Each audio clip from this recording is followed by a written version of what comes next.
Hi, Next to Change. I just want to talk a little bit about fear. I was sitting here and I was thinking, and a situation came up, and I thought about what I thought might be playing into it, that fear might be involved. It's not for myself, but for someone else. But I can recognize it when I see it, or usually when it's present. And I just want to say how important it is that when you have fear, to deal with the fear. You have to deal with the fear, find out where the fear is coming from, and deal with it. Get rid of it, reframe your thinking, take courage and do it anyway, whatever it is, because fear is a thief and it will rob you. It will rob you, and it'll stop you. Fear is almost like a spirit, or like a force that comes on you. It will immobilize you and terrify you. So that is not the purpose for us. And I'm not saying that all fear is bad, because some fear is good. I mean, there's fear, instinctual fear that comes and that protects us, and it's a rational fear. But then there are those fears that are just mind games that we play with ourselves and allow other people to play with us. So, I mean, you will never get to your point. You will never get to where you are supposed to be if you don't deal with fear. You have to see that fear and you have to break through it. So, here's an example. You never know what's on the other side of fear till you cross that fear, or till you break through that fear. And this is the example. So I remember when I was training martial arts, we would break boards. That we would break boards. We didn't really break the brick stuff, but we would break boards. And these are not, a lot of times people would think, as I would think before I, trained martial arts, that this was just a gimmick, that breaking bricks and breaking boards and all that were gimmicks. I'm going to speak to the boards because I myself experienced that, and I know it's not a gimmick. They're real solid boards.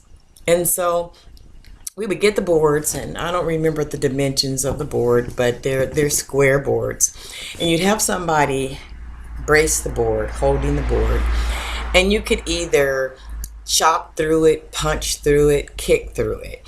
Usually it would be, I guess, horizontal if you were going to chop it, and then it would be held up vertically if you were going to kick through it or punch through it. And I remember thinking, wow, I want to do that. I want to do it. So I got my board, and I'm like, this is really a real board. It's really thick, and I don't know. So I was trying to decide whether I would kick or whether I would punch. So I said, you know what? I looked over, and there were some kids, and I saw a kid break a board, and I thought, oh, if this kid can do it, I can do it.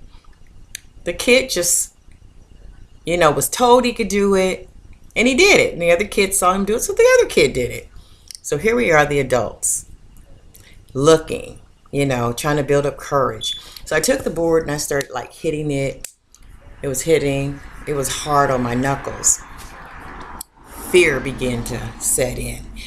And I remember thinking, well, they can do it, I can do it. So I went, they were holding the board for me, and I went back, and pow, I hurt my hand so badly. Fear just really started just setting in. So I was thinking, okay, I've got to get through this. I've got to get through this. And I felt like I wasn't going all the way through the board. I was going, but I was trying to spare my hand of the perceived fear or the perceived hurt that I was going to feel. So again, I went back, hit it really, really hard. My hand kind of swelled up. And I was like, wow. And I went and I sat back and I thought about it.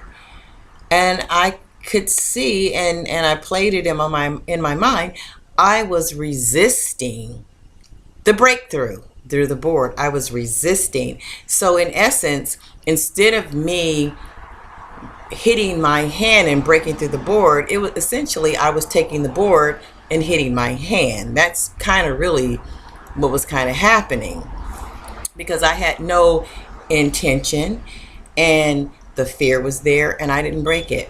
So finally I thought, you can do it. And so everybody was saying, just go through the board, put everything into it, go through it.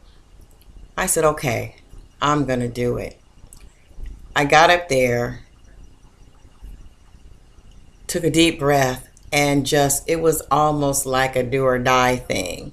And I hit the board, and the board broke.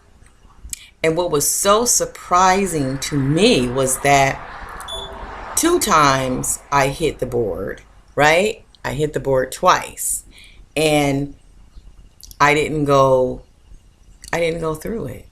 I didn't go through the board. But the 3rd time when I went through the board, I didn't feel it. The 2 times I didn't go through, I bruised my hand very badly. But the 3rd time I hit it and went through, I didn't even feel it. I was shocked. I was like, what happened? It just was so smooth and so clean. It was almost as if I had stuck my hand through paper. That's how much I could feel it. I could feel it when it split, like just the fine pieces of wood. But there was no damage. It was just light. The point I'm making is, you never know what's on the other side of fear. That was a fantastic experience for me. And after that, of course, I broke the board again. And I got rid of fear. If I had kept the fear, and just even if I had never even tried to break the board, I wouldn't have ever known what it feels like to break a board. I wouldn't have ever known what it feels like to have a breakthrough through something. I mean, that was a physical breakthrough, but there's also a mental breakthrough. And those things happen when you don't give up, when you pursue, when you believe, when you keep your eyes on the prize, when you keep through and you don't take no for an answer, and you go through. And when you go through the fear, there will be something marvelous. You will see what's on the other side of fear. And for many of us, it's something great. It's a treasure. It's our purpose. It's our calling. It's the next level is what it is. So if you want to get the next level, look at whatever fear that you're facing, whatever doubt that it is. Don't let your mind play tricks on you. Don't let your mind tell you that, you can't do it. Don't let your mind tell you that something's, don't get paranoid about other people or people that you may trust. And then in your mind starts playing tricks on you. And then it's more like, well, I don't know if I trust. Remember, that comes from in here, in your gut, and it comes from evidence. So that's a whole nother story. But right now we're talking about fear. So lock in, know what you're going to do. Put your intention in it and set your mind to it and do whatever it is, and you will be surprised at what you can accomplish. All right, next to change. Take care and see you later.